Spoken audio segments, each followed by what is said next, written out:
Bonjour, j'espère que tu vas bien. Donc on se retrouve pour une deuxième vidéo sur les périmètres, toujours dans le paragraphe grand 1 du chapitre périmètre. Donc toujours dans grand 1, mesurer et comparer les périmètres. Il reste deux exercices que je veux te présenter et c'est donc l'objectif de cette vidéo. Donc tu vas te mettre dans ton cahier partie cours. Tu vas d'abord regarder la vidéo une fois et ensuite tu la regarderas une deuxième fois et tu copieras ce que je te demande d'écrire. C'est parti pour les exercices. Attention, ils sont à mettre partie cours puisque ce sont des exercices modèles. Donc tu en avais déjà mis l'exercice 1 lors de la première vidéo. Et bien là, on va en rajouter deux. Alors, j'ai rajouté un deuxième exercice. La consigne est la suivante. Comparer les périmètres des deux figures. Donc on a une première figure qui est un triangle rectangle et on a une deuxième figure qui est un rectangle. D'ailleurs, je vais rajouter les codages. Angle droit, partout. Alors, comparer les périmètres, c'est dire quelle est la figure qui a le plus grand périmètre ou quelle est la figure qui a le plus petit périmètre. Donc on a vu que pour trouver le périmètre d'une figure, on pouvait compter les carreaux. Donc ici, pas de problème. On va pouvoir trouver le périmètre de la numéro 2. Mais pour la numéro 1, on va s'apercevoir que ces deux côtés, oui, mais celui-là, le côté qui est en face de l'angle droit, comme il ne suit pas les carreaux, ça va être compliqué pour compter. Donc je te propose une autre méthode, c'est ce qu'on va voir tout de suite. Donc la méthode que je te propose, ça va être de reporter les longueurs des côtés sur une demi-droite. Donc je vais tracer au crayon à papier une demi-droite. Donc je prends une origine. Et pour venir reporter, je vais prendre le compas, qui est toujours l'instrument le plus précis. Donc je vais commencer par la figure numéro 1, et je vais prendre avec le compas la mesure d'un des trois côtés. Une fois que je l'ai prise, je viens la reporter à partir de l'origine.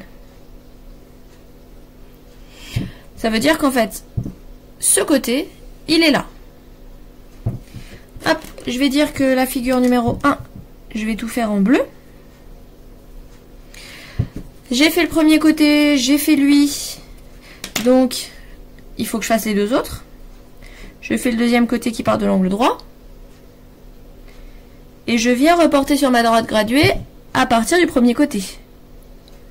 En gros, c'est comme si je dépliais mon triangle.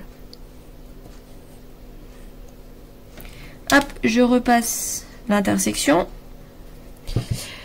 Et il me reste à reporter le grand côté de mon triangle. Donc je prends mon compas, je pique, je prends la longueur et je la reporte. Tac. Donc en fait, une fois déplié, entre guillemets, le périmètre du triangle, le périmètre de la figure 1, correspond à la distance entre ce point, l'origine, et celui-là. Ça, c'est pour la figure 1. Maintenant, je vais faire pareil avec la numéro 2. Je vais juste changer de couleur. Hop, donc, je pars d'un côté, je prends la longueur. Je pars de l'origine, hein, on part du même point pour comparer. Et je reporte.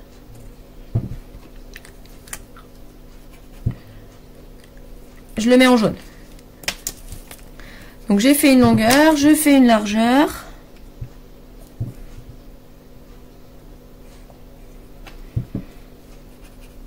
Je refais une longueur.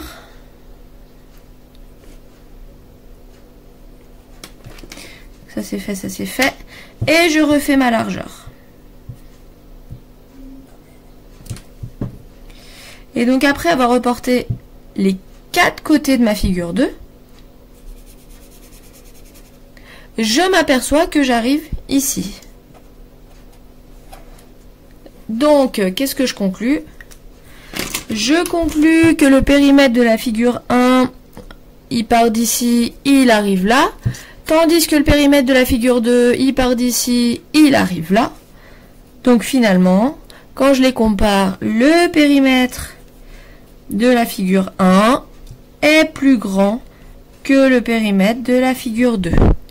D'accord? Périmètre figure 1 est plus grand que périmètre figure 2.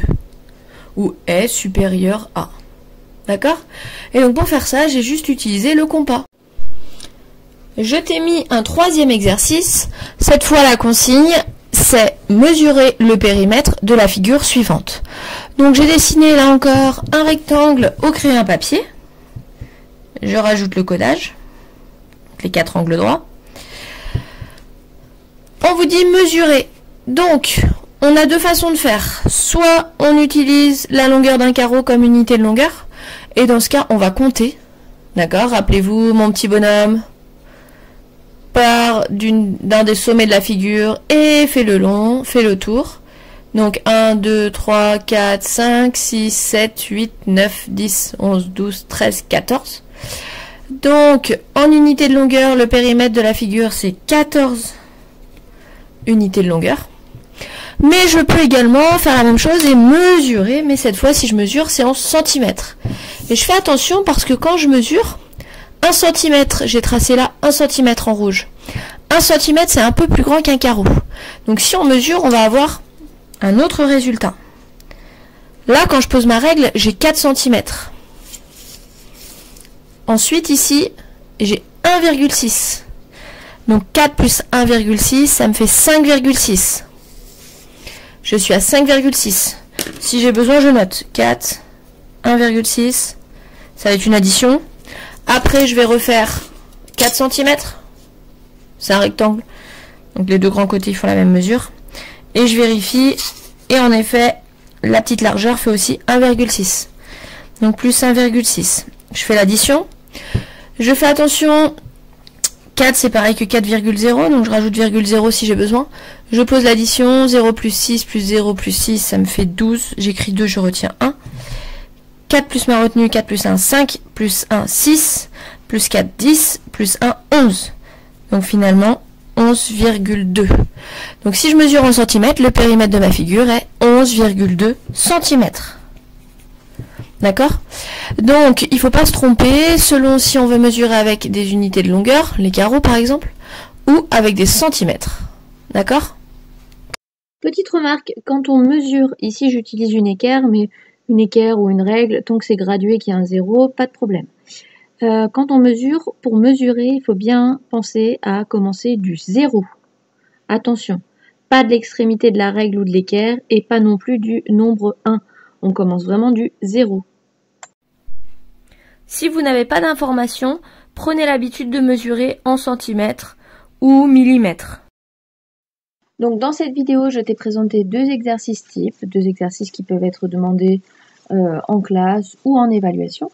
Donc je te fais afficher ce que tu dois recopier sur ton cahier et je précise, c'est toujours partie court. La vidéo en pause pour avoir le temps de recopier. Et respecte les couleurs. Donc à la suite de cette vidéo, je te demande du travail à faire. Première chose, regarder la vidéo. Si tu en es là, normalement c'est fait. Deuxième chose, recopier le cours. Donc si tu l'as pas encore fait, tu regardes la vidéo, tu la mets en pause et tu notes ce que je t'ai demandé d'écrire. Si jamais tu ne l'avais pas fait, il faut bien sûr prendre le cours de la première vidéo. D'accord? Le début du chapitre. Donc si jamais tu ne l'avais pas fait, tu commences par écrire le cours de la première vidéo et ensuite tu notes celui-là. Et troisième chose, faire les exercices du livre. Les exercices, eux, tu les fais partie exercice dans ton cahier. Il y en a 6. Il y en a un page 67, c'est le numéro 6. Et tous les autres, c'est page 70, le 12, le 16, le 17, le 20, le 21. Je m'arrête là pour la deuxième vidéo sur les périmètres. Donc, à travers ces deux premières vidéos, on a vu ce que c'était qu'un périmètre, on a fait des rappels sur les conversions, et on a vu comment comparer des périmètres, et comment mesurer des périmètres. On se retrouve très vite pour la suite du chapitre, toujours sur les périmètres. En attendant, je te dis à bientôt.